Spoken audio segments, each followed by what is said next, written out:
ഒത്തിരിയും പേര് കളിയാക്കി, ഒത്തിരിയും പേര് പലതും പറഞ്ഞു. പക്ഷേ കെയർ ചെയ്തില്ല. ആ ദൈവത്തിന് വേണ്ടി ഞാൻ ഒരു തീരുമാനമെടുത്തു. ആ ഒരു കാര്യം ഞാൻ കീപ്പ് ചെയ്യുമെന്ന് പറയും. മനസ്സിലാവും? ആ ദൃഢം വെച്ച് നമ്മളായിരുന്നെങ്കിലോ എന്തോടത്തേനും കുറച്ചൊക്കെ കളിയാക്കി കിട്ടുമ്പോൾ നമ്മളെന്ത് കൊടുക്കും? ഓക്കെ, പൗലോസ് പറഞ്ഞല്ലേ, ഫ്രീഡം തന്നേക്കുമല്ലേ, എല്ലാം ചെയ്യാമെന്ന് പറഞ്ഞ് നമ്മളും പോയി ആ സാധനം എല്ലാം പോയി. ഇതാണ് മേക്ക് അസ് കാമൺ. മനസ്സിലായോ? Know your role, know you are holy. അപ്പം എന്നോട് ചോദിക്കും, നീ വലിയ വിശുദ്ധനാണോ എന്നൊക്കെ ഒത്തിരിയും ചോദ്യങ്ങൾ ചോദിക്കാൻ. Yes, of course. വിശുദ്ധനല്ലെങ്കിൽ നമ്മൾ ഫസ്റ്റ് പീറ്റർ 2:19 എന്നുള്ള ആ വാക്ക് മാറ്റേണ്ടി വരുമല്ലോ. ആ വാക്ക് എന്തുമായിരുന്നു? ആ ബൈബിൾ വേഴ്സ് എന്തായിരുന്നു? ഗാഡ് അല്ലയോ നിങ്ങളെ അന്ധകാരത്തിൽ നിന്ന് വിളിച്ച എൻ്റെ സൽഗുണങ്ങളെ ഘോഷിക്കാൻ വേണ്ടി തിരഞ്ഞെടുക്കപ്പെട്ട രാജകീയ വർഗവും ചോസൻ റേസും റോയൽ പ്രീസ്റ്റ്ഹുഡും വിശുദ്ധ വർഗവും വിശുദ്ധ വംശവും. റൈറ്റ്? ഒരു റോയൽ പ്രീസ്റ്റ്ഹുഡ്, ഹോളി നേഷനാണ്. മനസ്സിലായി? അന്നെങ്കിൽ ഹോളിന്ന് മാറ്റി അത് കോമൺ ആക്കണം. വിശുദ്ധനല്ലെങ്കിൽ, ഒരു രക്ഷിക്കപ്പെട്ട ദൈവവേദൽ ഒരു വിശുദ്ധനല്ല എന്ന് പറയുകയാണെന്നുണ്ടെങ്കിൽ, ഒന്ന് പ്രൊക്ലെയിം ചെയ്യുകയാണെന്നുണ്ടെങ്കിൽ, യു മേക്ക് ഇറ്റ് കോമൺ ആക്കുക. പക്ഷേ ബൈബിൾ ഇവിടെ ആ വാക്കിന് എന്താ പറഞ്ഞാൽ? Holy nation. മനസ്സിലായോ? ഒരു വിശുദ്ധ. അതാണ് know your role, who you are. ഹോളിയാണെന്നും കോമൺ ആണെന്നും. മനസ്സിലായോ? അപ്പം ഇതിൻ്റെ ഒരു നല്ല explanation P T Thomas pastor പറഞ്ഞിട്ടുണ്ട്. അപ്പം അന്ന് ആ ദേവദാസൻ പറഞ്ഞു നട്ടലില്ലാത്ത എന്ന് പറഞ്ഞെങ്കിലും അന്ന് ആരും വലിയ ക്ലാസ്സിലൊന്നും വലിയായിട്ട് ഇതായിട്ടില്ല, ഒഫൻഡ് ചെയ്തിട്ടുമില്ല. അന്ന് ആരും ഒന്നും പറഞ്ഞില്ല. പക്ഷെ അതെന്നെ പറ്റി ഒത്തിരി ചിന്തിക്കാനിടയാക്കി. എന്ന് വെച്ച് കഴിഞ്ഞാൽ ഞാൻ എങ്ങനെയാണോ എന്നുള്ള രീതി. ഇപ്പം എൻ്റെയൊക്കെ അപ്പച്ചന്മാർ അല്ലെങ്കിൽ നമ്മുടെയൊക്കെ പിതാക്കന്മാർ പല സമുദായത്തിൽ നിന്ന് വന്നു. അവർ ഇപ്പോൾ എൻ്റെയൊക്കെ അപ്പച്ചന്മാരൊക്കെ പറഞ്ഞിട്ടുണ്ട്, അവർ ഒരു കല്യാണത്തിന് വിളിക്കത്തില്ല. അവർ കൂട്ടുകാർ കൂട്ടുകാർ കണ്ടാൻ പറ്റത്തില്ല. അവർക്ക് കടയിൽ പോയാൽ ഫുഡൊന്നും ലാസ്റ്റ് പ്രയോറിറ്റി ഫുഡൊന്നും വേണ്ട പോലെ കൊടുക്കത്തില്ല. അങ്ങനെയൊക്കെ അവരെ കളിയാക്കുകയും ചെയ്യും. അപ്പച്ചന്മാരൊക്കെ നടന്നു പോകുമ്പം വെള്ളയും ഇട്ട് പോകുന്നു. അതേപോലെ കപ്പയും മീൻ തിന്നണം എന്നൊക്കെ പറഞ്ഞ് കളിയാക്കും. പിൽക്കാലത്ത് പപ്പായ്ക്ക് അപ്പച്ചന്മാർക്കൊക്കെ പൈസ ഉണ്ടായിട്ട് പോലും അവർ ബസ്സിൽ പോകാതെ നടന്നു പോകും. കാരണം ഞങ്ങൾ ചർച്ചിലോട്ട് പോകുമ്പോഴാണ് അന്നത്തെ അവിടുത്തെ അപ്പച്ചനൊക്കെ പണ്ട് കൂടിയിരുന്ന ചർച്ച വിട്ട് അവരിങ്ങോട്ട് വരുന്നത്. അപ്പോൾ അവർ കളിയാക്കുകയും ഓരോന്നൊക്കെ പറയുകയൊക്കെ ചെയ്യും. പക്ഷേ അവർ മുമ്പിൽ കൂടെ വചനവും പിടിച്ചുകൊണ്ട് ആ ധൈര്യത്തോടെ നടന്നു പോകും. നമ്മളായിരുന്നെങ്കിൽ എന്തോടത്തേനും ഒത്തിരി നടക്കാനുണ്ട്. ഞങ്ങളെ ബസ്സെ വിട്ടിട്ട് അവർ നടന്നു വരും. കാരണം അവർ ഇതെടുത്തതിനൊരു ദൃഢമായ ഒരു നിശ്ചയമുണ്ടായിരുന്നു. ആ ബൈബിളും പിടിച്ചുകൊണ്ട് നടക്കും. ഇന്ന് നമ്മളാണെങ്കിലോ ഒന്ന് ചിന്തിച്ച് നോക്കേണ്ട അവസ്ഥയാണ്. നമ്മളെപ്പോഴും കോമൺ ആണ്, blend in, mix in, common ആണ്. Keep a distinction, clarity, make yourself know that who you are. ദൃഢനിശ്ചയത്തോടുകൂടി എരിവോടുകൂടി നിൽക്കുവാൻ ഇടയാകണം. ഓക്കെ, അപ്പം അങ്ങനെ അത് കഴിഞ്ഞ് പിന്നെ അമ്മച്ചി ഞായറാഴ്ച കല്യാണത്തിന് വയ്ക്കും, സഭായത്തിന് പോകാതിരിക്കാൻ വേണ്ടി. അപ്പച്ചനും പപ്പയൊക്കെ ആ ഞായറാഴ്ച തന്നെ ചർച്ചിൽ പോയി കഴിഞ്ഞിട്ട് ഇവിടെ ചെല്ലുമ്പോൾ ഒരു പ്രാവശ്യം അമ്മച്ചി പറഞ്ഞിട്ട് അമ്മച്ചിയോട് പറഞ്ഞു, എടി ഞങ്ങൾക്ക് നാണം കേടാ ഇത് കൊടുക്കുന്നത്, കമ്മലും മാലയൊക്കെ കൊടുത്തിട്ട് നീ അത് ഈ കുറച്ച് നേരത്തേക്കെങ്കിലും ഇടാൻ പറയും. അമ്മച്ചി പറയും പറ്റത്തില്ലെന്ന് പറഞ്ഞു. അമ്മച്ചി കുറച്ച് നേരത്തെ അവർക്ക് നാണക്കേടായതിന് ഈ കല്യാണം കഴിയുന്നിടം വരെ എങ്കിലും സ്വർണ്ണമൊന്നും ഇട്ട് അവർ മുമ്പിൽ നിൽക്കാൻ പറഞ്ഞിട്ട് അമ്മച്ചി പറഞ്ഞു പറ്റത്തില്ലെന്ന് പറഞ്ഞു. ആ ബന്ധം വേർപെട്ടാലും ഞങ്ങൾ എടുത്ത തീരുമാനം ക്രിസ്തുവായിട്ടുള്ളത് കളയാൻ അവർ തീരുമാനം ഒരു മിനിറ്റ് നേരത്തേക്ക് പോലും കമ്മലും മലയിടാൻ അമ്മച്ചി സമ്മതിച്ചില്ല. അത്രയ്ക്ക് ഡെഡിക്കേറ്റഡായിട്ട് നിന്ന്. ഇതിപ്പോൾ ഞാനീ പറയുമ്പോൾ നിങ്ങൾക്കറിയാം, അനേക കഥകൾ ഇതേപോലെ നിങ്ങളുടെ പേരൻസിനും അവർക്കൊക്കെ പറയാനുണ്ട്. പക്ഷെ ഇന്ന് ആ സെയിം ഡെഡിക്കേഷൻ നമുക്കുണ്ടോ? നമുക്കൊരു നട്ടലോടുകൂടി നിൽക്കാൻ കഴിവുണ്ടോ? നമുക്കൊരു ദൈവത്തിൻ്റെ ലൈറ്റ് നമ്മൾ പ്രകാശിക്കുവാണ്, ഒരു ക്ലാരിറ്റി ഉണ്ടോ നമുക്ക് നമ്മളാരെന്നൊരു തിരിച്ചറിവുണ്ടോ? ഒരു ക്ലാരിറ്റി ഉണ്ടോ? നമുക്ക് ഒരു ഡിസ്റ്റിങ്ഷൻ വെക്കാനുണ്ടോ? നമുക്കതിര് കെട്ടാൻ നമ്മൾക്ക് സാധിച്ചിട്ടുണ്ടോ? ഇവിടാണ് സെപ്പറേഷൻ എന്ന് പറയുന്നത്.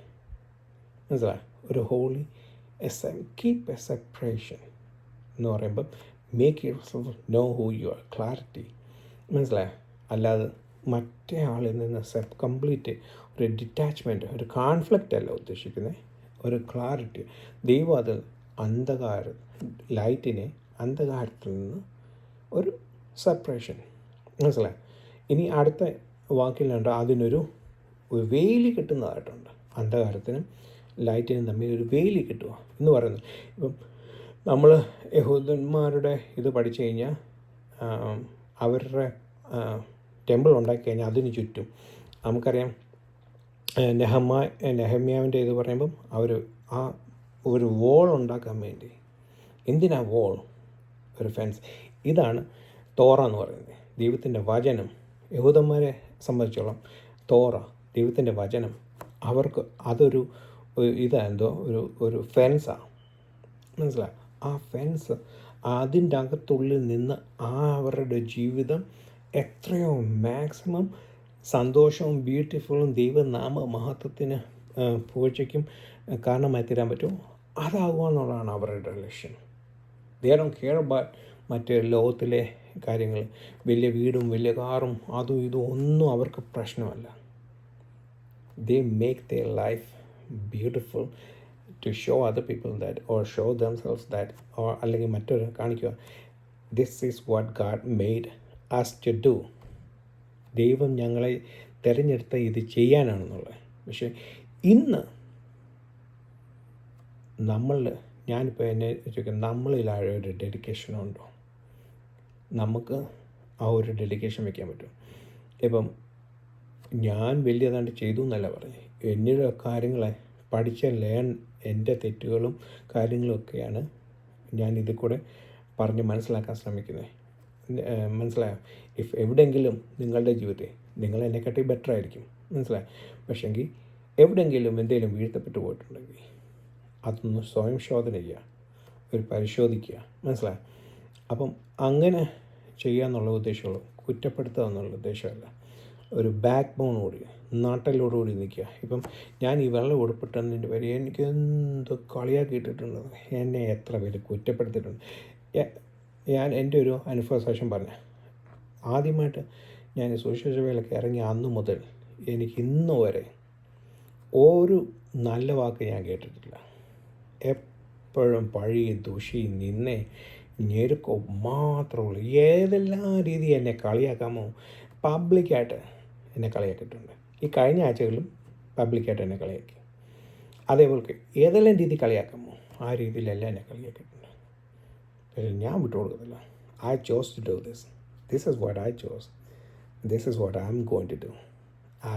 എനിക്ക് ജീവനുണ്ട് ഉള്ള കാലത്തോളം ഇത് കീപ്പ് ചെയ്യണേ എന്നുള്ള ഒറ്റ പ്രാർത്ഥനയേ ഉള്ളൂ.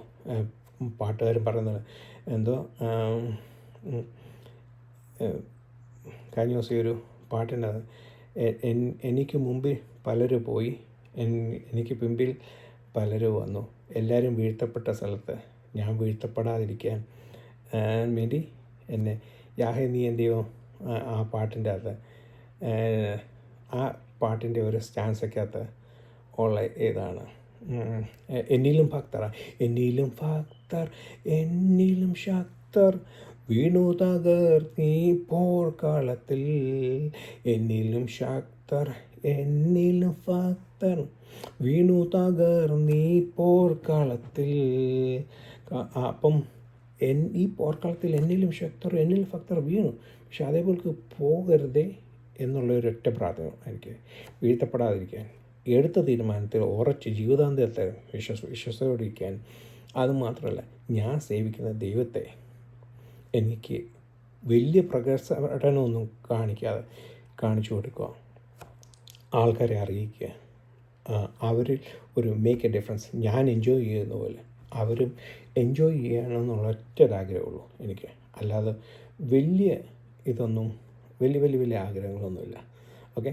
അപ്പോൾ ഓരോ കൊച്ചു ഡെസിഷൻ എടുക്കുമ്പോൾ പോലും എനിക്കിഷ്ടം പോലെ ഞാനൊരു ഫെൻസ് എൻ്റെ ജീവിതത്തിൽ ഒരു ഫെൻസ് ക്രിയേറ്റ് ചെയ്യാൻ നോക്കും. മനസ്സിലായി ഞാൻ ആരാന്ന് മനസ്സിലായപ്പം ആ ഒരു രീതിയിൽ കൂടെ ഫെൻസ് ക്രിയേറ്റ് ചെയ്യാൻ നോക്കുക. സെപ്പറേഷൻ ഒരു ക്ലാരിറ്റി വരുത്തുമ്പം പല ഡെസിഷനിലും എനിക്ക് ഇത് കേട്ടിട്ടുണ്ട്, പല ഇതിലും കേട്ടിട്ടുണ്ട്. പക്ഷെ അതൊന്നും ഞാൻ മൈൻഡ് ചെയ്യത്തില്ല. എന്നെ വിളിച്ചവൻ ആരാന്ന് എനിക്ക് നല്ല വ്യക്തമായിട്ടറിയാം. ആ ജീവിതാന്ത്യത്തോളം ആ ഒരു ഇത് കാത്തു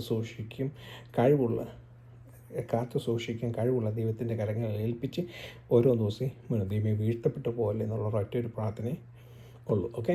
അപ്പം സെപ്പറേഷൻ ഗാഡ് എന്തോ എടുത്തു, വയാവിദ്യയെ സെപ്പറേറ്റ് ചെയ്തു. എന്തോന്നൊക്കെ തമ്മി, ഇരുട്ടും വെളിച്ചവും തമ്മി. മനസ്സിലായി? ഇതേപോലൊരു സെപ്പറേഷനാണ് ദൈവം നമ്മളെ കൂടെ. ഈ സെപ്പറേഷൻ എന്നുള്ള വാക്ക് സെറ്റപ്പാർട്ട്, അത് റിച്വലായിട്ടുള്ള, സ്പിരിച്വലായിട്ടുള്ള, മോറലായിട്ടുള്ള, good and evil, holy and common, clean and unclean, ഇത് വെച്ചുകൊണ്ട് നമ്മളൊരു ഫെൻസ് ഉണ്ടാക്കി നമ്മുടെ ജീവിതം നോ ഹൂ യു ആർ. എൻ്റെ ജീവിതം പോലെയല്ല എല്ലാവരുടെയും ജീവിതം. ഓക്കെ. അതുകൊണ്ട് നിങ്ങളാരാണ്, നിങ്ങളെങ്ങനെയാണ് തിരിച്ചറിയുക, നിങ്ങളുടെ വീക്ക്നെസ്സും നിങ്ങളുടെ ഇതും എല്ലാം മനസ്സിലാക്കിയിട്ട് അതിൻ പ്രകാരം ഒരു ഫെൻസ് ഉണ്ടാക്കി മേക്ക് ഇറ്റ് ബ്യൂട്ടിഫുൾ, ഹാർമണൈസ്ഡ്. ദൈവം നോക്കുമ്പം, ദൈവത്തിൻ്റെ പ്രകാശം വരുമ്പോൾ അത് റിഫ്ലക്റ്റ് ചെയ്യും. You are the light of the world. ദൈവത്തിൻ്റെ പ്രകാശം നിങ്ങളിൽ അടിക്കുമ്പം ആ പ്രകാശം അതേ രീതി നിങ്ങളെയല്ല കാണേണ്ടത്, ക്രിസ്തുവിനെയാണ് മറ്റുള്ളവർ കാണേണ്ടത്. ദൈവത്തിൻ്റെ പ്രകാശം അടിക്കുമ്പോൾ നിങ്ങളെ കണ്ട തെറ്റിപ്പോയി. അവിടാണ് ഫാറ്റ് എടുക്കുന്നത് പറയുന്നത്. നമ്മുടെ പ്രശംസയിൽ പുകഴ്ത്തിപ്പെട്ടു പോയെന്ന് പറയുന്നത്. മനസ്സിലായി? ദൈവത്തിൻ്റെ റിഫ്ലക്ഷൻ അടിക്കുമ്പം നിങ്ങളെയല്ല കാണേണ്ടത്, നിങ്ങളിൽ കൂടെ ക്രിസ്തുവിനെയാണ് മറ്റുള്ളവർ കാണേണ്ടത്. അവിടാണ് യാഗപീഠത്തിൻ്റെ ഫാറ്റ് എടുക്കരുത്. മനസ്സിലായി? ആ റിഫ്ലക്ഷൻ അടിക്കുമ്പം ക്രിസ്തുവിനെ കാണാൻ ഇടയാക്കണം. അവിടാണ് നമ്മുടെ വിജയം. അല്ല നമ്മളെ കണ്ട നമ്മൾ ജീവിതം ഇനിയും മെച്ചപ്പെടാനിരിക്കുന്നു. ഓക്കെ. അത്രയോ. അപ്പം അതാണ്. ഇനിയും ഒത്തിരി പറയാനുണ്ട്. പക്ഷേങ്കിൽ ഇപ്പം അടുത്ത വേർഡ് ഓഫ് ഗാഡ്, ദൈവത്തിൻ്റെ വചനം ആത്മാവിനെയും സോളിനെയും സ്പിരിറ്റിനെയും തമ്മി വേർപിടിച്ച് എന്നിട്ട് നല്ലതെന്തുവന്ന് തിരിച്ചറിഞ്ഞ് നമ്മളെ നടക്കുന്നു. ഹെബ്രായ ലേഖനത്തിൻ്റെ 4:12 വേർഡ് ഓഫ് ഗാഡ് ഈസ് ഇരുവാഴ്ത്തിലുള്ള വാള് ആത്മാവിനെയും മജ്ജകളെയും മേധസ്സിനെയും എല്ലാം പിളർക്കുമാറാക്കി ചെന്ന് നമ്മുടെ അകത്തെ തോട്ട്സ് മനസ്സിലാക്കി അത് മാറ്റി നല്ലതാക്കി ദൈവത്തിൻ്റെ നാമത്തിന്, ദൈവത്തിൻ്റെ കിങ്ഡം ഓഫ് ഗാഡിന് പ്രയോജനപരമായി തീരുക. മനസ്സിലായോ? അപ്പം അതേപോലെ തന്നെ കൊലോസ്യ ലേഖനത്തിന് 1:13 പറയും, we were in the darkness. നമുക്ക് വേണ്ടി ഒരു വലിയൊരു പ്രൈസ് കൊടുത്തു. Don't take it granted. ലഘുവായിട്ട് കാണല്ലേ. Don't take it for granted. മനസ്സിലായി? അത് ആ ഡെലിവറി ഒരു വലിയ പ്രൈസ് കൊടുത്തു. ആ പ്രൈസ് കൊടുത്ത് നമ്മളെ അന്ധകാരത്തിൻ്റെ ഡൊമൈനിൽ നിന്ന് നമ്മളെ എന്തെടുത്തു, ദൈവത്തിൻ്റെ രാജ്യത്തിലേക്ക് ട്രാൻസ്ഫർ ചെയ്തു. മനസ്സിലായി? ആ ഒരു വാക്യം. നമ്മൾ പണ്ട് അന്ധകാരത്തിലായിരുന്നു, ദൈവത്തിൻ്റെ വെളിച്ചം നമ്മളിൽ അടിച്ചു. ഇപ്പം ആ വെളിച്ചം മാറി. ഇനിയും അത് കാണുമ്പം അത് കഴിഞ്ഞ് ദൈവം നമ്മളിൽ നോക്കുമ്പം ആ വെളിച്ചം അടിച്ച് നമ്മളെ എന്തു ആകാൻ ആഗ്രഹിക്കുന്നത് ആ രീതി കാണുമ്പോൾ ദൈവം എന്ന് പറയണം, ഓക്കെ കീറ്റോ നല്ലതായി എന്ന് പറയണം, ഹാർമോണിയസായിട്ട് എല്ലാം നടക്കുന്നു എന്ന് പറയാൻ ഇടയാണ്. അവിടാണ് നമ്മുടെ വിജയം. മനസ്സിലായി? അല്ലെങ്കിൽ പരാജയം. ഓക്കെ.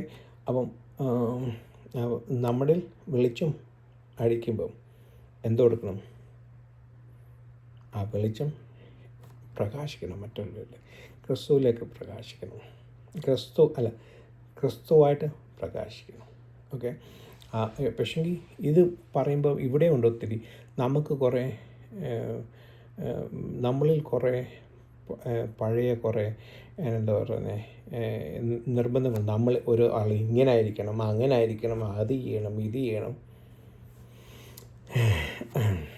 അപ്പം എനിവേ, അപ്പോൾ അതുകൊണ്ട് അങ്ങനെയൊന്നും ഒരു ഇത് വയ്ക്കുക. നമ്മൾ നമ്മളെ തന്നെ മറ്റുള്ളവരിൽ ഒരു ക്രിസ്തുവിനെ കാണിച്ചു കൊടുക്കുക.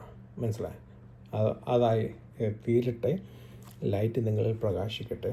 ക്രിസ്തുവിൻ്റെ വെളിച്ചം നിങ്ങളിൽ പ്രകാശിക്കട്ടെ. ഓക്കെ, പ്രകാശിക്കുമ്പോൾ എന്ത് പറ്റും?